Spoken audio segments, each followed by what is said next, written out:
What up, guys? It's your boy Ruben. You know what it is. Dropped the video Monday after the first weekend of the playoffs, and now it's Happy Friday. And with almost a week in the books of the playoffs, we got a lot of. We've had some pivotal game threes. I think we have some pending. Actually, I believe Miami plays tonight, game three. Pelicans are playing the Suns tonight, game three, and a lot of things after this weekend. I mean, I think we're going to start seeing a lot of things illuminated, obviously, of course, because, multiple games will be played come Monday. Now, let's talk about, some of the obvious things we got to talk about. Let's talk about how bad Kevin Durant is looking against Boston. I got to tell you guys, while I thought this series can go either way, I could never anticipate seeing the kind of games that I'm seeing from Kevin Durant. Now, my observations, just watching it, is, I mean, they're getting rough with Kevin Durant. Now, this isn't new, but I'm starting to wonder if Kevin Durant has gotten a little too soft. I was trying to think of a better way to put it. But not that he was ever this big tough guy, but here's what I mean. I'm watching the game, and the first thing I'm thinking is, and they're playing him exactly how I would have, if I were a coach, I would probably coach a team to play. And not just him, just my general philosophy. And I'm somewhere between, in terms of generations, between like the old school and the new school. I'm somewhere in between. And I've always been an advocate of physical play, especially with frail players like Kevin Durant, Steph Curry, for example. So Boston treating him the way that they're treating him is cool. The fact that they're getting away with it, even better, because I like to see old school football. But what I want to also see more than just seeing old school, did I say football? I meant basketball. But what I want to see more than just old school basketball is I want to see perseverance, right? What fun is it that's part of the old school's mentality, is that this game's so soft that it's hard to watch sometimes. And so it's not that we want to see people get knocked down and don't allow X, Y, and Z. We want to see the guy overcome that. And this is why Jordan is a lot of people's GOATs, because we saw the Detroit Pistons treat him similarly, if not worse, actually. And we're all privy to the Jordan rules. But we saw him eventually overcome that. And this is why I always talk about, Jordan versus LeBron in the Jordan versus LeBron debate. I always talk about how people have it fixated in their mind that Jordan was the GOAT coming in. And I said, no, I do believe there's something to be said about paying your dues. And this is why LeBron's never rubbed me the right way with, his kind of mercenary team to team tactics in terms of, building super teams and using up all the team's future assets to create the team that they have currently, which I don't think is just a sustainable model. Meanwhile, Jordan paid his dues and they built the team around him, and and you saw what happened. We saw 2 3-peats. I don't want to get too long-winded on that.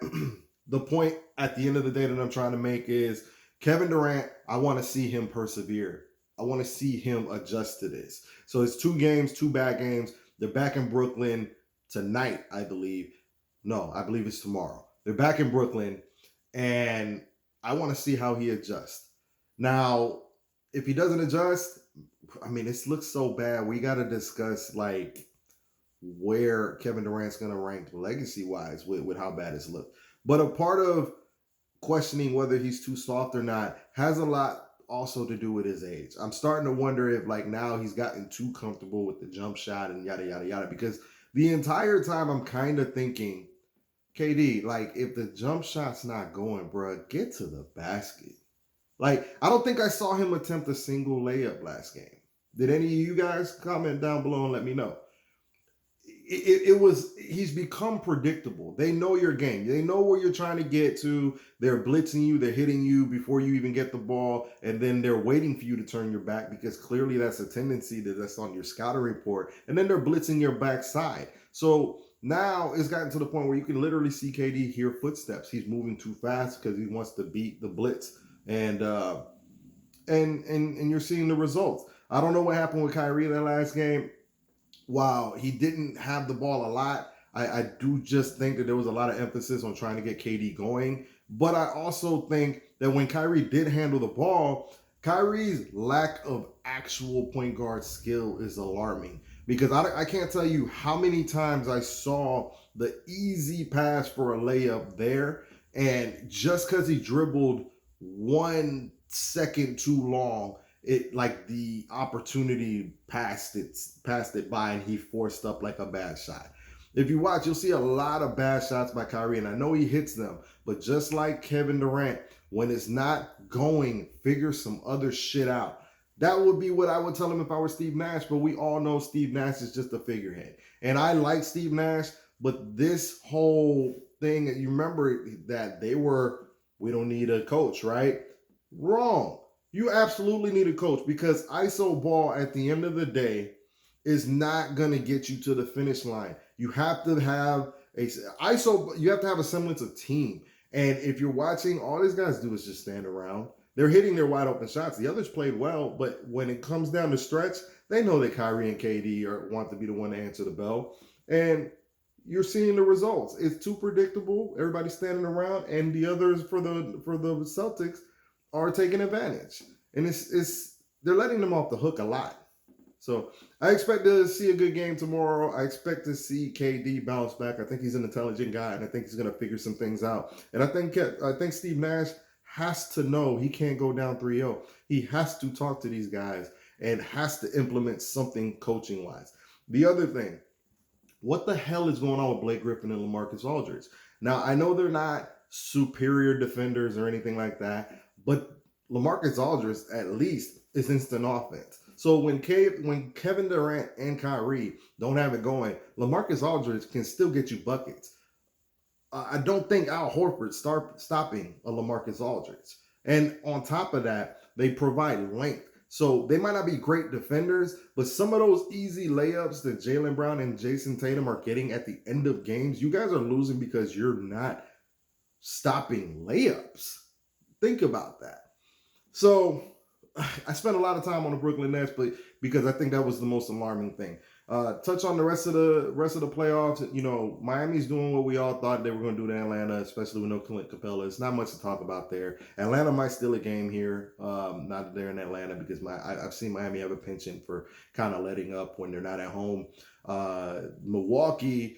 That series is getting a little more interesting. I thought the Bucks would sweep the Bulls. However, the Bulls went ahead and stole one. They did lose Bobby Portis that game, and Chris Middleton, who looks like he's out for the series. And it's actually a big deal because Chris Middleton is their closer. I just don't think it's a big deal for this series. It does close the gap a little bit more for the Bulls, but I still see the Bulls getting kind of ran through, unfortunately, unless DeMar DeRozan goes God mode, and I can't see DeMar DeRozan being able to do it 3-4 straight games or anything like that. So I still think the Bucks beat the Bulls maybe in 6. I gotta think that there's gonna be a desperation game. I think the Bucks take it tonight. I believe it's tonight, and maybe that last game in Chicago, the Bulls, you see like a crazy game from Zach LaVine and DeMar DeRozan, and they go back to the Bucks and to Milwaukee. And long story short, I don't even know why I spent this much time on it. The Bulls are not beating the Bucks. I don't care if Chris Middleton's there or not. Now, where it becomes worrisome is next round, where whoever they end up playing. In any scenario, if the Bucks, in order for them to get to the finals, I think they could still be talented enough to get to the finals. It's going to be really hard, though, because if you find yourself in a series with like Miami, and not having that go-to closer, Chris Middleton, he was instrumental last year, and I don't think the Bucks are as good this year as they were last year. So take Chris Middleton, and that was with Chris Middleton. So take him out. I think it leaves the East wide open, where I wasn't sure. I was pretty positive the Bucks were going to come through there, but now I think it's anybody's game, which unfortunately allows Miami to have a chance to sneak in there. Because as much as we all like Joel Embiid, we know that there's some deficiencies there. James Harden doesn't look the same, even though Embiid with the heroics beat Toronto. They're coming for the sweep. I don't know if they get it. I think they get it. I think Toronto's mentally spent at this point, and it's time for them to go. But Miami has no answer for Joel Embiid, but with James Harden not looking good, I kind of think you need a good James Harden to beat Miami. So I think that's anybody's series. We'll see what happens there. Am I missing anybody in the East? I don't think I am. So ultimately, Brooklyn, Boston, Miami's beating Atlanta. The Bucks are going to beat the Bulls. I pretty much covered the East. In the West, big deal. Phoenix Suns losing Devin Booker 2 to 3 weeks. Those hamstrings, man, they can linger, especially if you're not, safe. I do think the Suns can beat the Pelicans. However, I think it went from possibly being a sweep to it could go 7 games. I think Devin Booker is that important to the Suns, at least in particular to in this series, because the Pelicans are the kind of team that can put up buckets. And if you're not going to match them bucket for bucket, you're losing your haymaker guy in Devin Booker, and that's a big deal. I think the Suns are good enough to get to the conference championship. However, I think they're going to not not breeze through like I thought. And Devin Booker's such a big deal that I always thought the West was earlier in the year. I thought if Clay came back and is at least 80% Clay, I don't see anybody stopping the Warriors until I saw Phoenix running through. And I thought ultimately at full strength. And I talked about how I wasn't sure how the chemistry issues with Steph coming back. He's still coming off the bench. I wonder how it's going to look when he starts and if that's going to affect things. The Denver Nuggets is not a good gauge for how it's not a good gauge for the Warriors. I know there's a lot of people hyping up the Warriors, and it wouldn't surprise me to see them go to the finals. And a lot of that is because of the Devin Booker injury. I honestly want to see that series at full strength. The series I also want to see is the Grizzlies versus Golden State.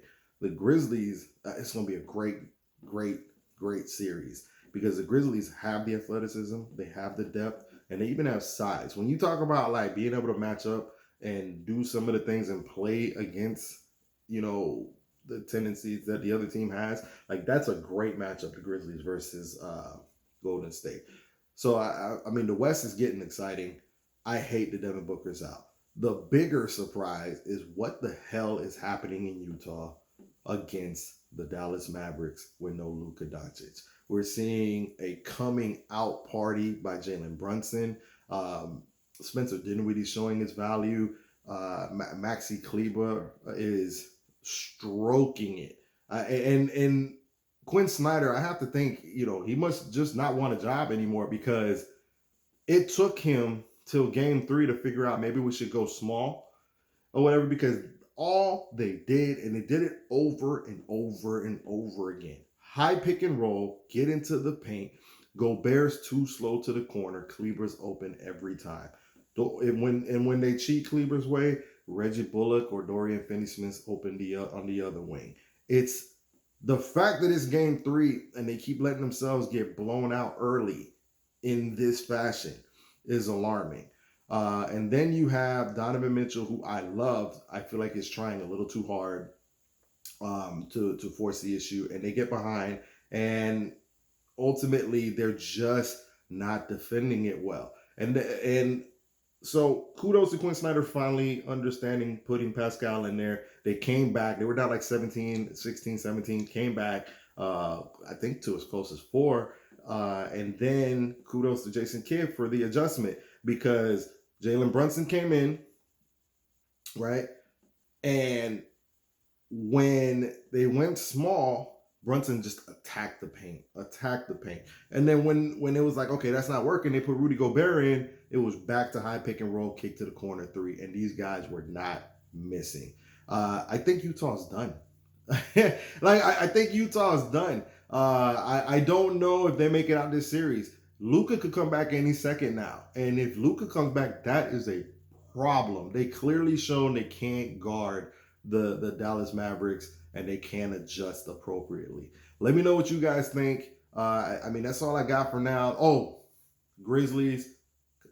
I really thought this was going to be over in 5. I still think it's going to be over in 5. Karl Anthony Towns is showing he's another soft mentally person and is not holding things up. But let me know what y'all think. Like, subscribe. Grizz in 5. Peace.